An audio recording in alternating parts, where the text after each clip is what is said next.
Death and Robots AMA for season 2. I'm Jen Nelson, the supervising director. I'm Tim Miller, I don't even have a title actually. Creator, EP, But, oh yeah, okay, good enough. random taskmaster.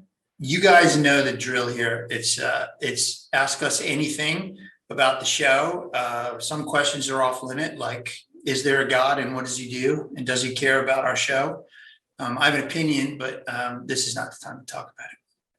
So submit your comments in the feed and we'll do our best to answer them. Yeah, so we just get started on a few that actually rattled in, so we could. Yeah, they gave us some in Yeah, advance, let's so we're gonna look. answer them now. So this one is from Matt 111199. Hello. So given that a lot of. That's a lot of Matts in the That's a- world, yeah. Yeah, I guess so. Given that a lot of material in LDR originates from short stories, how does the process of choosing which stories to animate, adapt, unfold? Are you all focused on highlighting more obscure works to expand their audiences? Or have you all considered adapting more widespread short stories? For example, I Have No Mouth and I'm on Screen. Well, first of all, you'll be interested to know that Life Hutch is a Harlan Ellison short story. So at least we got Harlan on the board this year. It's a shame that he's dead and can't appreciate it. Fun fact, I got to meet him at a Joe Haldeman took me to at Nebula Awards, where I got to meet all these sci-fi authors, which for me is like, better than the Oscars. And I got to meet Ray Bradbury. I got to meet Harlan Ellison and Philip Jose Farmer and David Brin. And anyway, it was great. So I read a lot, particularly short stories. So I find a lot of things that are interesting and I think fit the LDR mold. And then we put them all in a pile and Jennifer reads them and then we pit fight Yeah, to see which ones. which is interesting to watch, I'm Yeah, sure. she's vicious, vicious. No, but stories, the reason why they have stuck for so long is that usually they have a kernel of something that's interesting. And so all these stories have this sort of nice seasoned quality and we read them all the folks in the loft read them all and we all have our favorites and then we discuss it. And some people, fight for their favorites and some people just give up on them. And some people are quitters and some people are, no, I'm just kidding. But usually if enough people like them in the loft, it's for a reason. And so those are the ones that tend to come back. And it's about the mix too. So sometimes even our favorite stories, there's some stories that we're doing in season or volume 2 here that are, I liked them a lot in volume 1, but they didn't fit because we had too many of one kind or another. And so we had to wait. And there's more stories up on the wall that didn't make it in volume 2 or 3 for that reason, because we just had too many of one or the other. In fact, Snow in the Desert, that's done by Unit. That one's one that's been rattling around for a long time, was from the original heavy metal. Yeah, it was in our heavy metal pitch. Neil Asher, I read that story and I tracked Neil down and wrote him and I said, hey, do you have any other stories like this? And he's like, fuck, every short story I write is a heavy metal short story. And he sent me 50 short stories. And there's some really good ones in there, but I really like Snow, which is a much bigger story and more involved. And I encourage you all to read it. All the stories in volume 1 just came out on Amazon in a collected anthology, which is cool because otherwise you'd have to read a bunch of different books to find them. So you can go to Amazon and buy it, and we don't get any money for it, just so you know. All the money goes to the authors, which is great. Yep. All right, let's do another one. All right, this one's by Traxi Mondor. Hello. How did you initially come up with the idea for this anthology? What caused that idea to spring to your head, and what ideas are you going to use going forward? Can't wait to see what more you come up with. How did you come up with the idea for this anthology? Well, it was heavy metal. I mean, yeah, it was heavy metal originally. And if Kevin Eastman is listening to this, I'm sorry again, Kevin, that we couldn't do heavy metal. But we did try for years. And then after Deadpool, Fincher calls me up literally the morning of like the weekend it opened and it was doing really well. And Dave was like, fuck, we're going to use this. We're going to use this energy to get heavy metal made. And then that just, the resistance to that turned into us doing our own thing on Netflix. And we went through a lot of names. Someday it'd be cool to post the list of this. I actually I read about this woman in Wired who was she programmed neural nets. And we actually used her, she programmed a neural net to come up with names for the show. Some of them are fucking awesome. I should put them up sometime. I want to see that. Yeah. She also did it again for, I was trying to find a new name for Skynet and for the new Terminator name. There's some really funny ones that came up. Oh. All right, so let's. Super salty player. Super salty player. Why are the number of episodes in season 2 halved compared to the first season? That's a very good question. We just thought you deserved half as much. No, we did not. It takes bloody forever to make an animated show. And I think anyone that works in animation knows how long it takes. The first season took, what, 2.5 years? I don't know, it seemed like forever. It took close to, yeah, about 2.5 years to make 18 episodes. And this season is the same thing. Season 2 and volume 2 and 3 are taking about 2.5 years. So it's either everybody waits 2.5 years, or you get some now and you get some in another. Yeah, so Netflix just said, hey, what if we put out half and you can prioritize them in the production pipeline, and then we put the other half out soon after. How soon? I'm not going to tell you, but they will come out, and I can tell you that they will be worth the wait. I feel the same way. I mean, I got to admit, I read some of the fan comments, and there was something about this just fucking bomb of animation that we dropped with the first season. But Jen's right. It takes some time to put these things together. And I can tell you that honestly, there are some huge, exciting things in this next volume. And the other thing that's nice about it, I guess, is it gives a little bit, because there'd be so many things to promote or talk about, or, everybody, you get a little bit more sunshine, a little more spotlight for each of the stories this way too, which is good. There are some super cool stuff coming up in season volume 3 that I'm Yeah. Which, by the way, they're all underway already. They're already well into production. A couple of them are done, but they still have to wait. What's good? Let me read this one because it's for you, Jennifer. Jennifer, what are the odds of Kung Fu Panda getting the LDR treatment? Interesting question.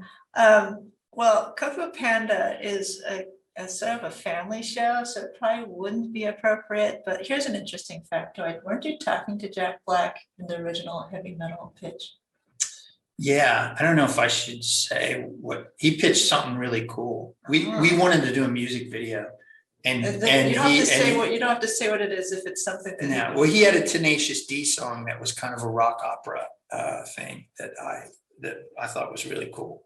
That would be super cool to do. Yeah, we tried really hard to do it. It wasn't just that. We had another music-based idea that was a song that was based on a commercial. I had an idea for a commercial for Powerade for whatever, but it was musically inclined, and I tried really hard to get that in there, but it just didn't work.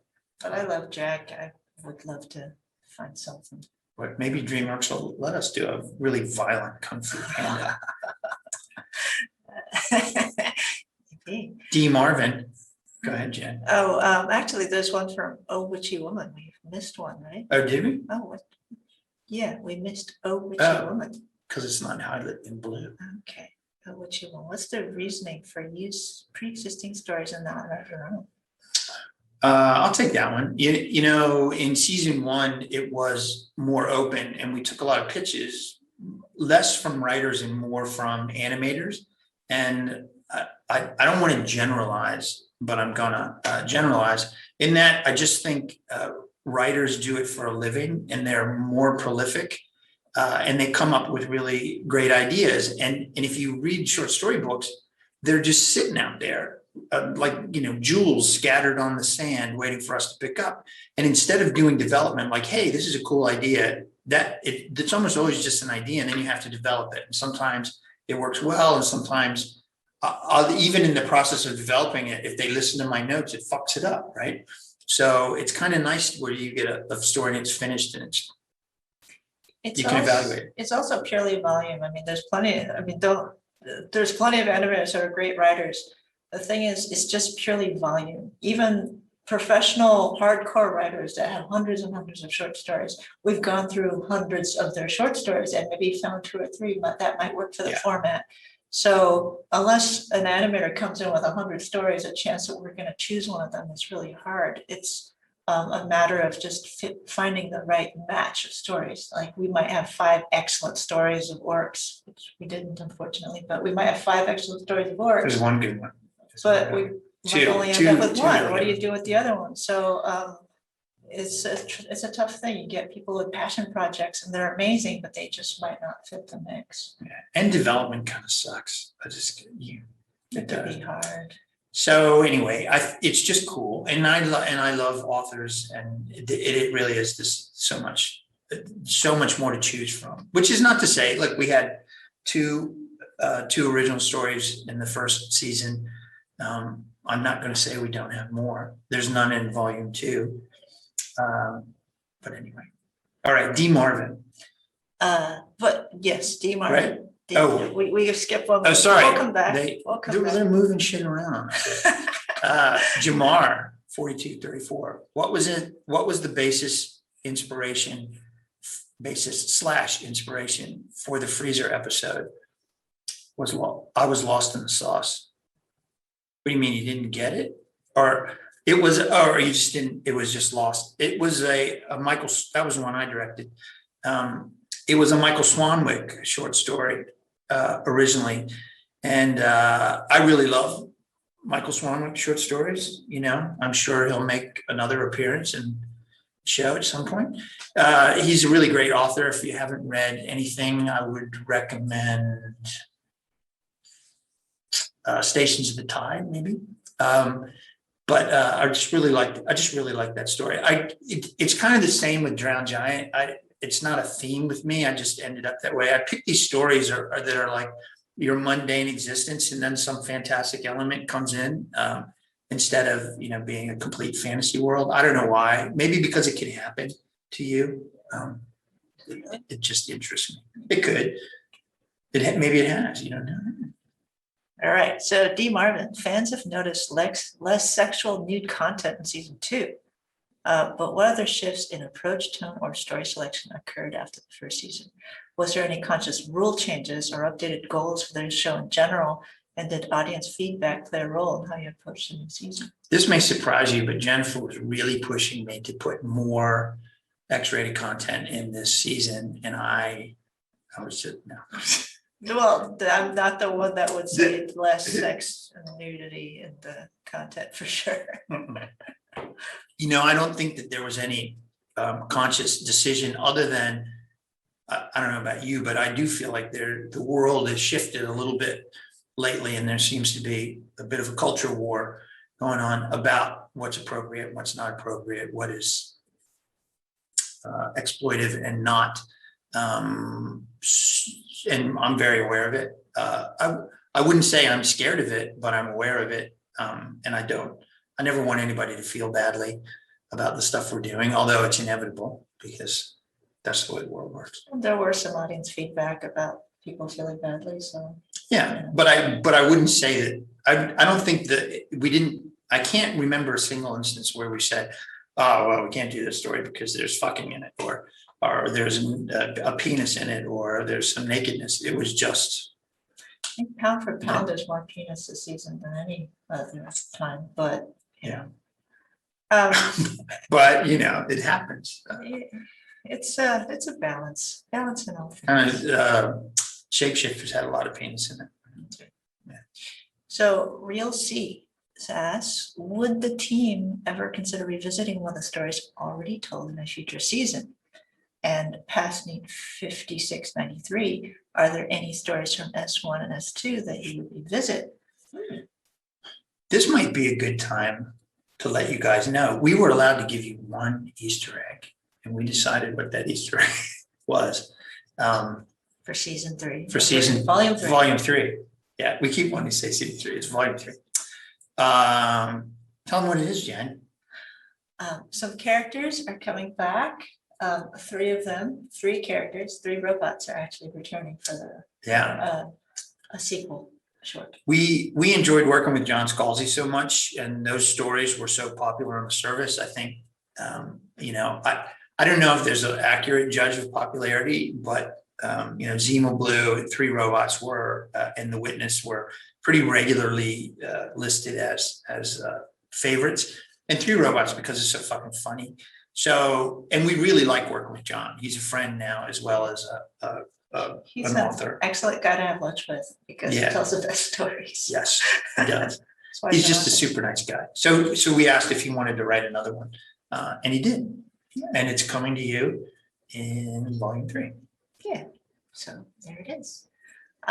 Dear Antler asks, any chance of getting a new heavy metal movie off the ground?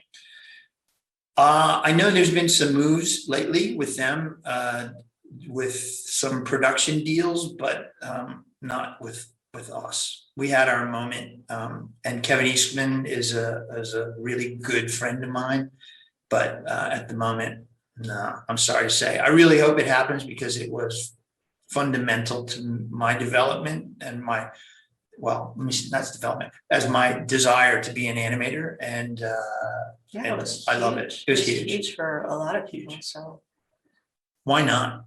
yeah, hope they They do it. should. Hope they do it. So past Neat 5693 asked, do you often have actors coming to asking to be an LDR? Yeah, Yeah, that's how Michael got in, sort of. He's a big fan of animation, and we were talking about a variety of things after the show. And I said, I'll look for you. I'll look for a place to put you in next season if you want to be in it. And he said, yeah, fuck yeah. yeah. so There's a few other. Mackenzie's, nope, Yeah. fuck. Mackenzie Johnson. Mackenzie Johnson is in episode 3. That's fine. Okay, Right, don't worry. sorry, Who cares? sorry, There might be other yes. famous people showing up in that. We like it, and people like the shows. So from the rest of the Hollywood community, you'd be surprised how many animation fans are out there. Arnold lobbied me every day to get in the show. He's not. I'm not saying that he's. I'm not. We were That's trying another to- sneak. We were like considering like, how can we fit that in Yeah. somehow? I know. Wanted to do a Conan short. That would be great. I did want to do a Conan short. Remember, we couldn't get permission. Red Nails. If you haven't read it, that it's Valeria, who is the pirate queen in Conan. Go to Lost City. That'd be cool. It's fucked up. We were very And it's got close. dinosaurs in it. And a Conan short story. Red Nails. Why didn't we do that? Because we couldn't get permission. Things moved. Uh-oh. Uh-oh. Whoever's in control of our magic iPad, Okay, something so happened. let's just start from there. Okay, Planner Town. Planner Town. Any thoughts on prequel-like episodes to Aquila Rift? I regularly go back and watch it and am constantly blown away. Well, if you like that one, Alistair Reynolds writes a ton of stories set in that world of Revelation space. And there's some really good short stories as well in there. We may or may not have tried to get a few of them, but there's a bunch of really good ones in there, and the novels are really good. It's a huge fucking universe. Likewise with like Sunny's Edge from last season, where Peter Hamilton's that story is set in a much larger universe called The Night's Dawn. It says it's a Night's Dawn trilogy, but there's actually 4 books or more now. Highly recommended. Peter Hamilton's books are amazing. Space opera. So I don't think that there is other stories in that universe, the Aquila Rift universe, but they probably take place with other places and other people. So Green Batboard says, how long does it take to make a single episode? It depends on the episode. Because some of them were really quick and some of them are taking a freakishly long time. Yeah, the 5-minute ones obviously are a little easier to lift. Yeah.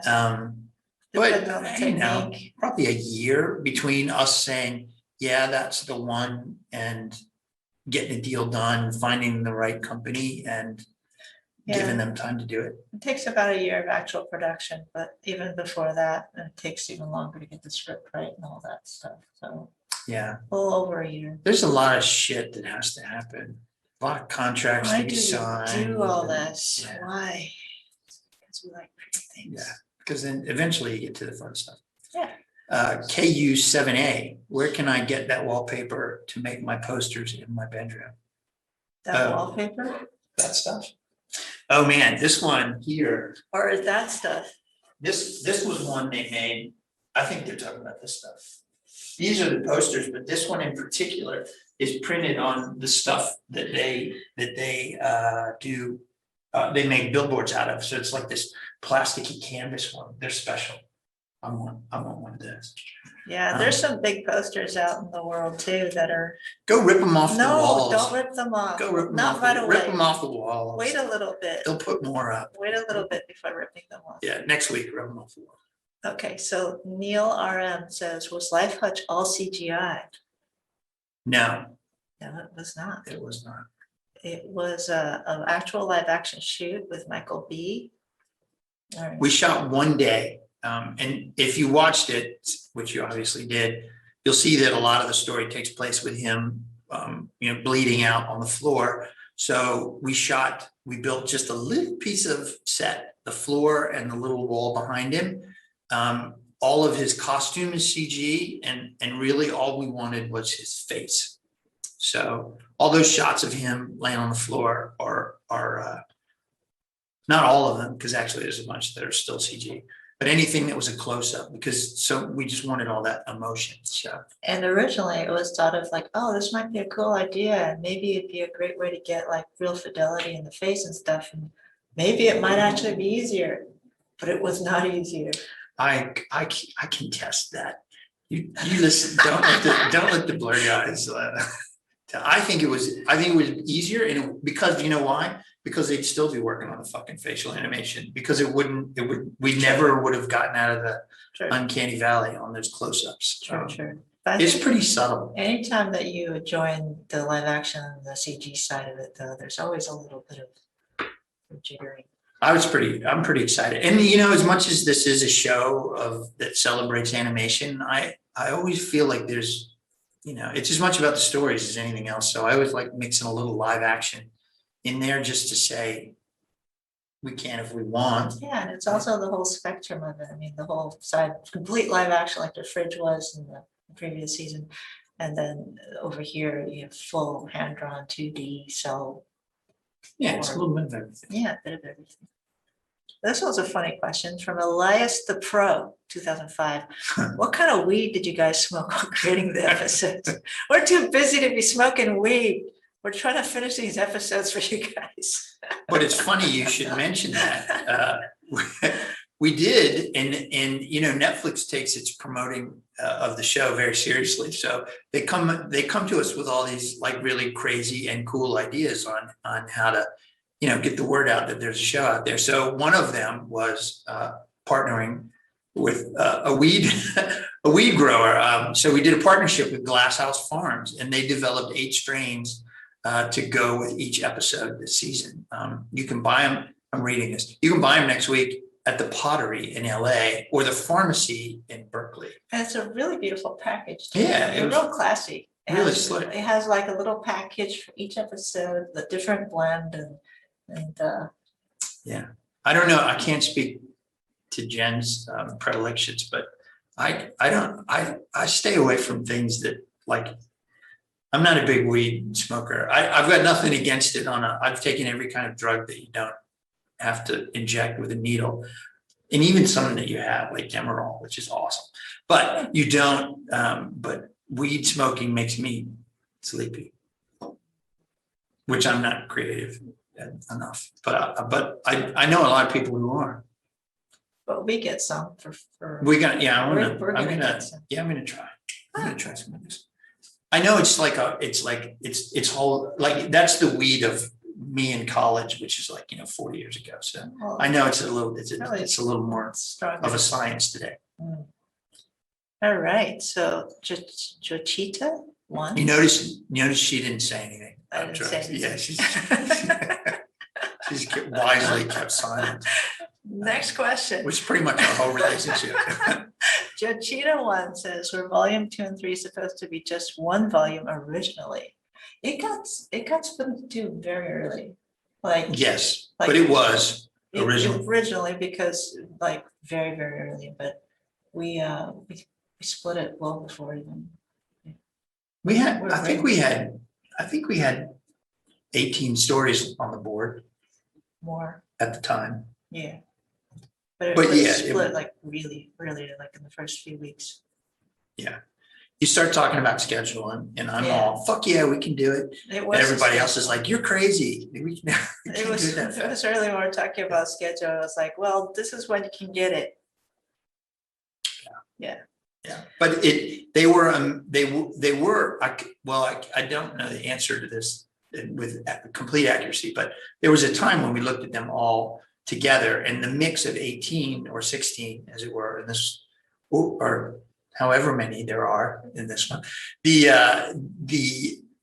mix is different when you're going to have them all together. I can't say that we didn't like change We the did, we mix. changed the mix around because we moved stuff from volume 3 to volume 2 and volume. Right, but did we move any new ones in that we weren't going to do ever It was into? It was moving around forever. It was moving around until we Yeah, started production. when Jen first started us, she would like looking at the stories and she's like, okay, great, they're all up on the wall. And I'm like, oh, that's just the, Everyone was it's like, just the "It's beginning, not yeah, really." yeah, it's gonna take a while. It doesn't seem like it does, but then you find out if you can get the stories, if the rights are available. And then That you was a gotta- nail biter because we were locked and then we found out we might not get half the stories. Yeah. And then it was a scramble. It was a little harder to lock everybody in.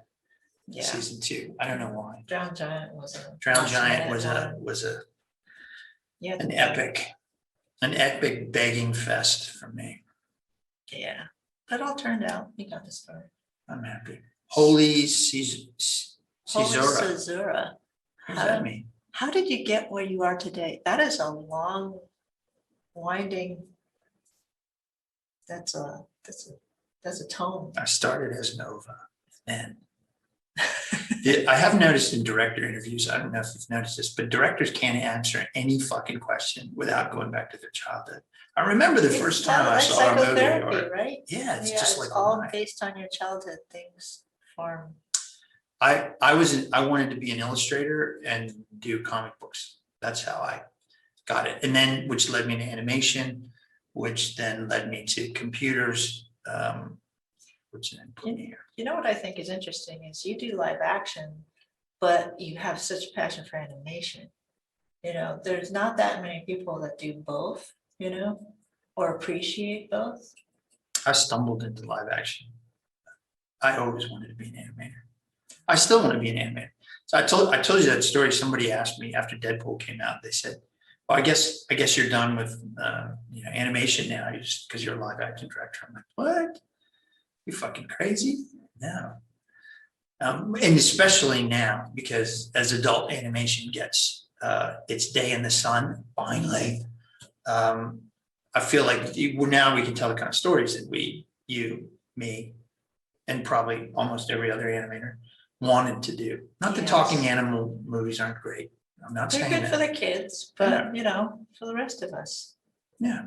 things that are gonna offend our parents. Blue Sunrise 1. I got absolutely hooked when I watched Sunny's Edge. Incredible episode. Will we ever see more of her? Well, That'd be a question for Peter Hamilton. I know I read all of Peter Hamilton's stuff, so I'm almost positive that he hasn't written another story with her in it. interesting. But maybe he'll be inspired Yeah, to do that. and I think it's a matter of, again, the mix. I mean, we want to make sure that there's new stories all the time for the variety. But as we mentioned before, we have the 3 robots coming back as a sequel in the volume 3. So, well, there's always opportunities. So I gotta tell you though, when I find a story like Sunny's Edge, when I read it, it's just this feeling like, like you're panning for gold and suddenly, you find this big nugget in a pan. It's like amazing. And when you give it to somebody, another director to do, like Dave Wilson, who used to work at Blur, was our creative director after I left to do Deadpool. Who did and then left to direct the Bloodshot movie. Dave is so good, and he did such a good job on that. But when I said, "Hey, Dave, I got one. I know you're gonna love it," and it's like, here it is. It's like this little gift, and Dave crushed it. That was a good one. Yeah, one of my So- favorites. Pit fighting genetically modified creature. I'm like, it doesn't get more. Kevin Sage Monkey asks, whoa, all through the house was a physical set? Yes, it was. It was a physical set shot during the pandemic. So Elliot Deer is director with Blink Ink in London, and he specializes in stop motion, and we wanted an actual stop motion episode because there wasn't one before, and it's a beautiful form of animation. And so they had to do like a COVID safe shoot, and an animator was set up in one area, and no multiple animators couldn't be in the same spot, and they would leave them alone in the darkness. Which they kind of do anyway. They kind of do anyway, but they had to jump through so many hoops to get that done. And they would send us photographs of, oh, look what we built today. And they had these tiny banisters for the stairs that they put all the little wood grain on, and the little tiger toy that the boy has, that's literally about that big and has all the stitching and everything. It's kind of crazy. They did all the little stockings and all the books on the shelves, and the chandelier, everything is handmade. And I hope they saved it somewhere because they're beautiful. And a little fun fact for animation fans out there, that even though the sets are physical and the characters are too, except for their faces, because Elliot kind of pioneered this technique where he puts digital faces, which is very hard to do, to have them talk and emote on the characters. So the little maquettes are animated, and there's just dots so that they can later track the face, and then they put the faces on in CG. And it's pretty fucking seamless. And that's what Neil RM's question was it? Was all the house stop motion, Oh. or was that the effect of the animation looked so awesome? So yes, the faces are CG, but everything else is practical. Everything. I mean, when they're walking down the stairs or down the hallway, that was all practical. They had parts of the set that had to be breakaway so they could have the animator's hand come in, and then they have to, block that out and all that. And yeah. We're gonna do some behind the animation things like we did last time, to give the studios and the artists a little moment of spotlight. And I think we'll show some cool making of footage from that. Elliot was sending it just because he's like, look at this, it's cool. Elliot was funny because he actually sent us footage of, the monster. In order to do reference for the animators, the director, Elliot, was walking around on stilts for his arms and doing all the sort of the gestures of the monster, like doing the hand thing and all that stuff and turning away. Yeah, they put their bodies in danger running around. You can't be afraid to look stupid if you're an animator. Yeah. So Love Animation 737, or I Love Animation Hey, wait, 737. you skipped. That one was all through the house. Oh, sorry. Animation. I'm sorry. So I Love Animation 737 says, will there be merchandise for the show, such as art books or DVDs? Can you talk about that? Well, I mentioned I will say that Well, it is my hope that there will be an art book. Yeah. And 'cause- we're actively going there, because man, for every minute of animation, there's just a fuck ton. In fact, we wanted to put some of it's up there because I said, let's show some of the concept stuff and have it's going in the screen. I haven't been looking. That one's from Life Hutch there. Yeah. But there's tons of it. So I want to do a book. Some of the Drown Giant storyboards that Dan Milligan did are as beautiful as the final animation frames. So yeah, we're going to try to do that. I want to do merchandise. You should find Netflix's number somewhere and tell them that you want Love, Death, and Robots we talked to Sideshow about it, no go. But there are others. Yeah, we need some shirts and stuff. We've been having to buy stuff. We do have shirts. You can go on Etsy and buy. I don't know who makes it. It's Exactly, like they're not for the officially show, sanctioned. but fans have made it, so we're buying from them. Yeah.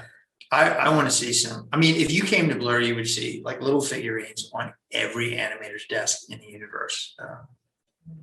So we want to feed that beast. Not for the money, actually, because just so you know, there is no fucking chance in hell that we'll make money off of this stuff. I just want to do it because it's cool and fans like it. Yeah, and I also get to share it because people don't get to see a lot of that stuff. Even the concept art, for instance, we have just piles of it, and all these studios have made so much amazing work, and you will see that much in the actual show. And people want to see how the stuff gets made, and really. Yeah, there's 20 designs for the spaceship and beyond the Aquila Rift. And I'm sure many designs for the horrible spider queen. Oh yeah. There are some really nasty, awful designs for the all through the house. The creature. Santa. Yeah. That. A small garden fairy. I love that. Has Netflix tried to limit or influence any animation or story choices? No. I can honestly say we have never gotten a note from Netflix that wasn't a suggestion and respectfully given. Like, hey, what's going on here, or how is this going to be handled? They've let us. We're completely responsible for any of the awful choices that have been made. And I think it's one of the reasons why the show is on Netflix, because there's a lot of support for the uniqueness of the show. Yeah, there's somebody will love it. It doesn't have to be loved by everybody, but somebody will love it. So that's kind of the mandate. Or, they're afraid of David Fincher. Because everybody's afraid. David Fincher's a lovely human being. He is. Everybody, like, sometimes people ask you, so what's David like?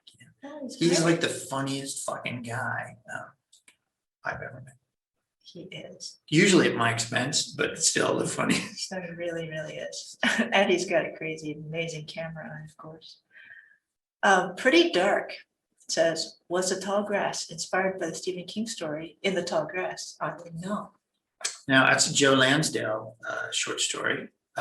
And Joe writes a lot of short stories. He's a super nice guy. He's been to Blur quite a few times. We go out to dinner whenever he's in town.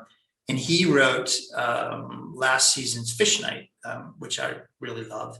And it was one of my favorites. I really wanted to direct Fish Night for a while there. I was going to do that that was going to be my live action, because I was going to go out in the desert and shoot it, because again, it's another one of like, you're in the real world and something fantastic happens, I thought. And it would have been, relatively easy to shoot. But I love the thing that Platisse did. It's really beautiful. But I don't think so. Joe might be able to answer that better, but that guy's got more ideas than. So Soviet Lizard King asks, what programs do you use to animate? Oh, technical question. Depends on the studio. We use 3D Studio Max for modeling and rendering, and ZBrush. Then we use Maya for animating, and we render in Max with V-Ray, and we composite in Nuke. We use Premiere to edit, and all the Adobe, Photoshop, et cetera. But every studio probably. I think automated customer service, which is done by Meat Department in France, actually uses Blender. Yeah, they use Blender. So the whole show was made in Blender, or at least most of it was done in Blender. Blender's going to take over the world. Yeah, and of course, if it's a 2D episode, it's a different whole pipeline. Yeah, I don't know what Robert used for that. Do you? I don't know. There's some 3D and 2D in there. Yeah, bit of everything. This is not a question, but a nice comment to acknowledge.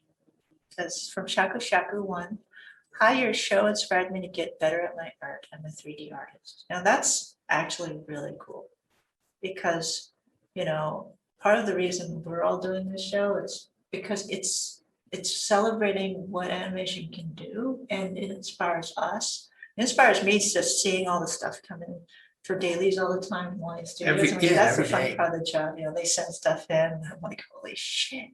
Every day It's is like crazy. Christmas. Yeah, and they're all so beautiful, different, so it inspires us, and we actually show it to each other. We share it within the studios. And so a 3D studio could see a stop motion piece, and they're like, holy crap, that's like on the same Yeah. thing, and they're doing this, and how can we up our game? Our So- secret Machiavellian reason is that if everybody sees what everybody else is doing, it'll create this sort of laudable competition to make it great.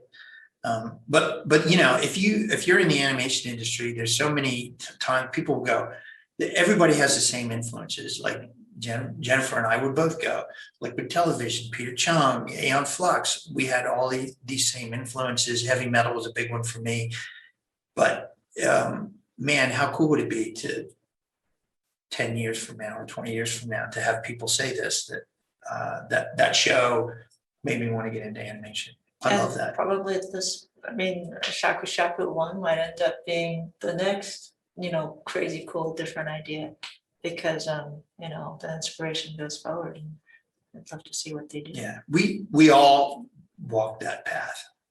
You know, Yeah. we saw, my Frazetta books were thumbed raw. Mm. Aqua Tiger 67. Is the lesser episode count in volume 2 due to the COVID epidemic? No, it was not, although I think everybody had to work a little more creatively because of COVID. The whole process is pretty remote because all these different studios are in different countries, so then we have to do remote.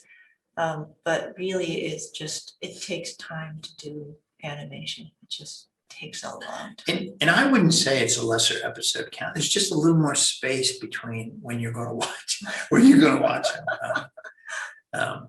That's all. Yeah. There is a few less in actual number. It's really hard to find. It's easier to find 15s and 10s than it is to find 5s. I struggle to find 5s. So I feel really like when I found All Through the House, I read the story. I'm like, fuck, this is great because it's short and sweet and just perfect. And for those who might have come in later, because we answered the question earlier about why 8 instead of 18, it's simply because it takes a long time to make these shows. And the first season took 2.5 years. And from even writing the scripts on was 2.5 years, it took many years. And so if we wanted everybody to wait until volume 3 was done to put out all 18, we'd be waiting a very long time. So we wanted to make sure that we give some now, and then as the other episodes are completed. We're getting better at it. It took a long time to get started, and I was off doing Terminator, and that had an effect on it. But and then you just kind of think you have a lot of time, and then you realize you don't. You know, It's like shooting. Everybody said on the set where it's in the morning it's Gone with the Wind, in the afternoon it's Murder, She Wrote. the volume 3 is Nothing definitely- against Murder, She Wrote. I'm a huge Angela Lansbury fan. I just want everybody to know. That's gonna be the headline tomorrow. Tim Miller loves Angela Lansbury. I did. She's But volume 3 is in the hopper. There's already episodes that are wrapping up, and so we're trying to get a bunch. It's awesome. It's beautiful. So, Tonku, how do you guys direct, seeing as how the stories are created by each animator individually? Well, we don't physically animate ourselves on any of this stuff. It really is up to each studio, and often each director or each studio has their batch of animators that they work with, that they've worked with for a long time. Like Robert Valley, he has a core group of animators that he carries with him on many of his projects, and they work very seamlessly together. And they have all been working remotely. Most of them have rigs at home, and they just have a lot of Zoom calls with their director and somehow struggle through. And we try and you know, every director has their strengths and weaknesses. Jennifer has a lot of strengths that I don't have. I have a lot of weaknesses that she doesn't have. And so we try and help everybody. Somebody may not be as good at music. Somebody may not be as good at composition. I know lighting is not my strong point, but I feel pretty confident with action. So, you know, everybody, we try and help out the individual directors, and we give notes, but we try not to do, you know, the sort of stupid notes that all of us have suffered from our career, where people don't pay enough attention or are so interested in proving how smart they are. But it's really trying to preserve the uniqueness of each director and their particular style. And it's the hallmark of the show, it's the variety, and we don't want everything stamped into the same style. So we really try to find people that do their thing beautifully and help them do their thing. And the stories are the sort of landmark that are the guiding light for me. It's always, we try and give them a good script to work with, and hopefully they can just make it better. But you always have that, at least. Cool. Wow, there are over, 11 Axle 101. yeah, there are over 5,000 people in here. Ooh, what was this? Is that a lot? I guess so. We'll stick around for, Well, there's a usually lot of Reddit has questions, so we'll 100. try to take some more cues. What was a decision during season 1 production that you struggled with way more than you thought you would? There's decisions every day that makes you feel like you have to, it's always hard.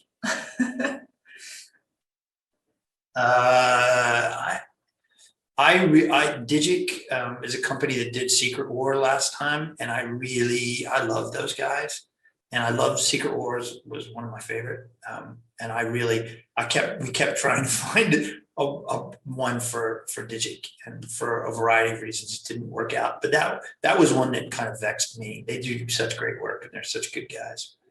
Yeah, it's really hard because there's so many great studios, and sometimes just you don't have enough stories. Yeah. All right. Other than that, it was really just what story we knew. Yeah. So I Love Animation 737 asks, may I ask what you guys say to someone who'd like to reach a level of artistry so they can work on a show like this? See, find the thing that you enjoy. I mean, don't do things that you think other people are doing right now just because you think you'll get a job at it. Especially now, everybody has their own website, or they put stuff up on, DeviantArt or wherever. They put stuff up online all the time. It's very easy to get seen. And people get noticed if they do something passionately that they are particularly good at. If you stand out that way, especially now, it's so much freelance going on, so many different artists that are being tapped. All these episodes we've done with freelancers and people all over the world. Just do what makes you happy with your art and become good at it, train yourself at it, because that's who's going to teach you how to do what you do better than what you do. And I would say that I mean, there's many ways to do it, as there are grains of sand on the beach. But I personally would say I'm glad I didn't want to be a director when I started. I'm glad I wanted to learn the process and the art, and I wanted to make pretty pictures, and I wanted to draw, and that knowledge of the process serves us well when you get to some place where you have to tell other people what to do or how to do it. You understand the process, and you want to also understand what it feels like to be told what to do and how to do it. So I feel like don't be afraid of the journey. You don't have to get there in one big jump. So from Moon Rabbit Waits, he says, watched it with my kids last night. Last time we sat down together was to watch The Mandalorian. Thanks so much. The animation stories blew our minds. I hope they didn't work traumatized by yeah. Like, Let's hope they were like teens. Are your kids maybe. Okay? You know what? There's nothing. I mean, how if you had a kid, how old would they need to be before you'd be okay? I'm not the one to ask. I was watching terrible things for you. Yeah, maybe 12. Probably. Well, Do movie 1901. glad your kids enjoyed it. Yes. So Do Movie 1901 says, how do you wake up? Family and say- bonding was not the thing I had in mind. No. Oh, here's a show that families are going to bond No, over. we should have more talking animals in this. But I like your family. How do you wake up and say, okay, telepathic dream eating spiders with boobs are gonna eat us crew spacemen?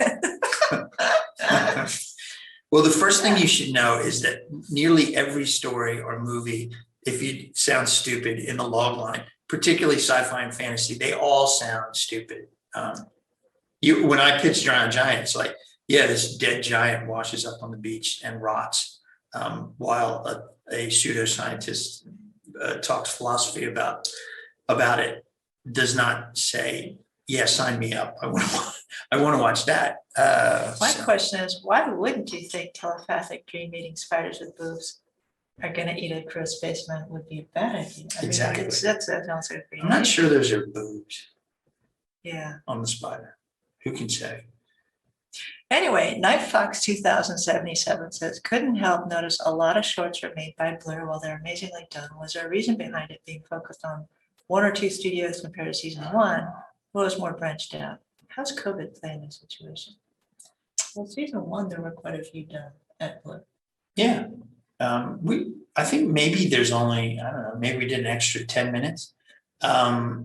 We're greedy. I mean, it's as simple as that. We're greedy. But I can tell you the Drowned Giant was originally going to be partly live action. I was going to shoot it in the UK, and then I was going to shoot it in New Zealand. And then I was going to, as COVID was starting to come on, we were going to shoot it in the volume where the Mandalorian is shot. If you go online, it's really cool how they shoot the Mandalorian. That technology is really new and really bitching. But as more and more things shut down with COVID, we eventually just said, we just got to do it all CG, which has its pluses and its minuses. It also makes sense. It blurs your studio. Yeah. But if you took Drowned Giant, that 11 minutes out of the mix, it's probably pretty close to what we did last year, I think. Okay, so it's from Jacita. Jacita 1, is Ice set in the same universe as Zima Blue? No, Don't think so. different author. authors. Zima Blue is Alistair Reynolds, and Ice is Rich Larson.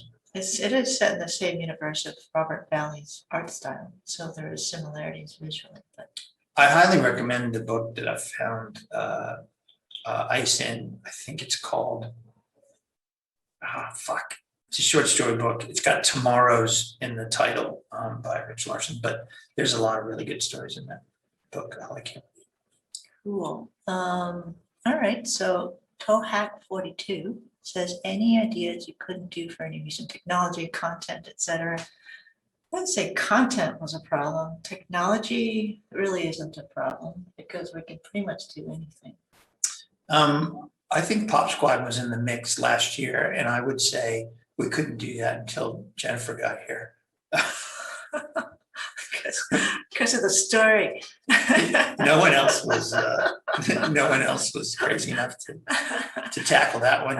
Shooting children, sign me up. That's a tough story, and I really wanted to make sure that it was done with respect.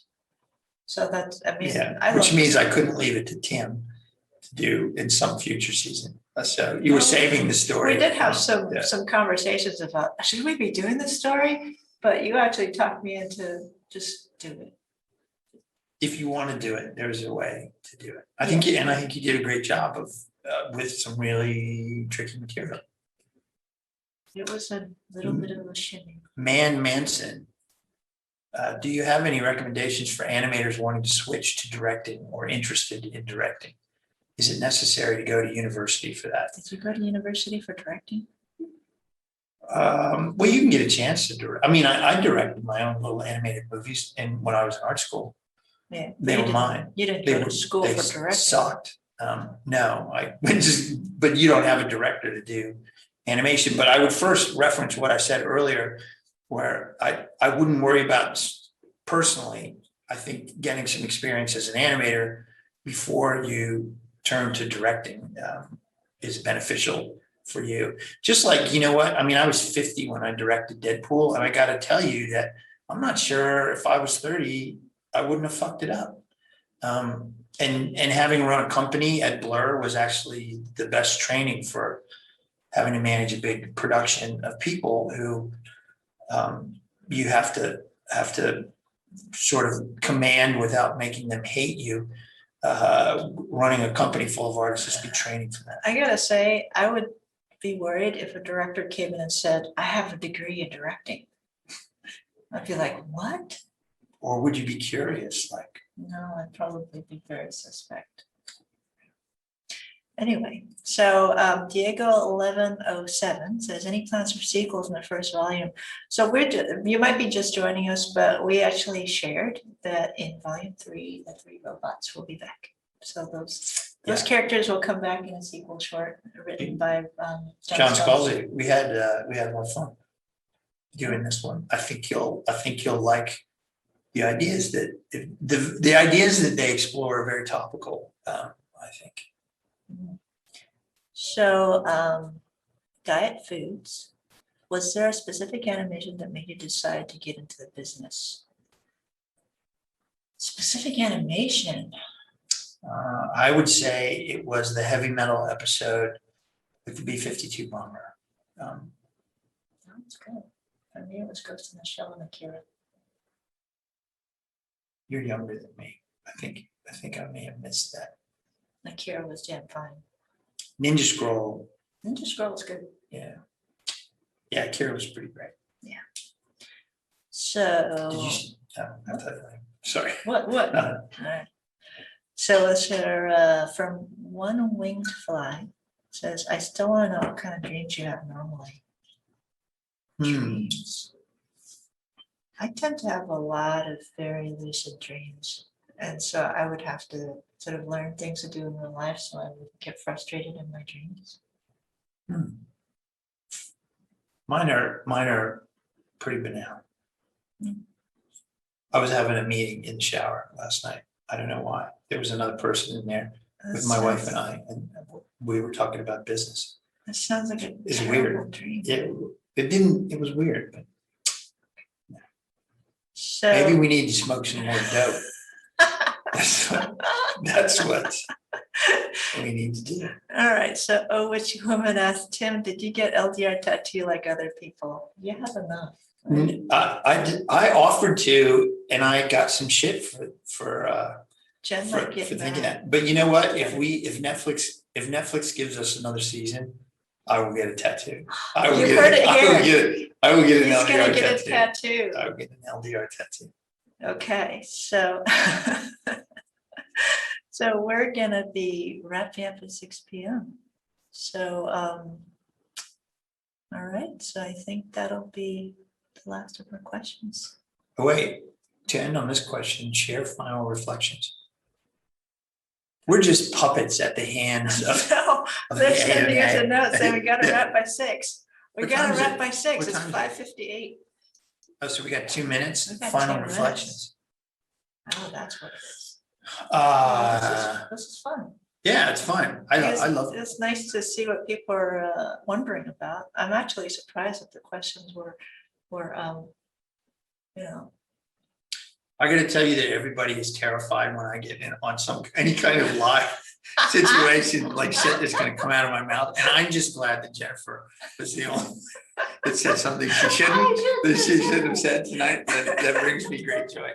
Well, look, all I can say, it is an unbearable honor to both bring the show to you again, to work with all these writers, to work with Jennifer. That was a really great experience. it's so fun. I mean, seriously, it's been the most amazing opportunity to meet the most amazingly talented artists and to actually share in this moment of having all their art, all their work shown to everybody. You know, this really is a labor of love for a lot of people. And we're gonna have to do it all over again. We are doing A it short one. right now. Yeah. We gotta hurry up. But we're glad that you guys like it enough to at least show up to this AMA. Yeah. We're very proud of the show. Yeah, thanks for hanging out with us and asking your cool questions. And I guess that's all she wrote. All right. Thank you, guys. Or do we have a minute left? What can we talk about? No, it's 6 o'clock. Oh, we have a secret handshake? All right. No, we don't. No, we don't have. Bye. We haven't seen each other. This is the third time we've seen each other in a year. I know, it's been COVID. Yeah, it's weird. so, That's really weird. Yeah, Yeah. we got vaccinated, so yay. Yeah, that's right. So thanks for joining us, and I'm sure we'll talk again. In the meantime, if you haven't watched the show, we hope you like it. And if you did watch it, thanks. And look forward to volume 3 coming soon. And watch all of it. You gotta watch all of it because we know these things. We know when you don't watch an episode through. So watch them all.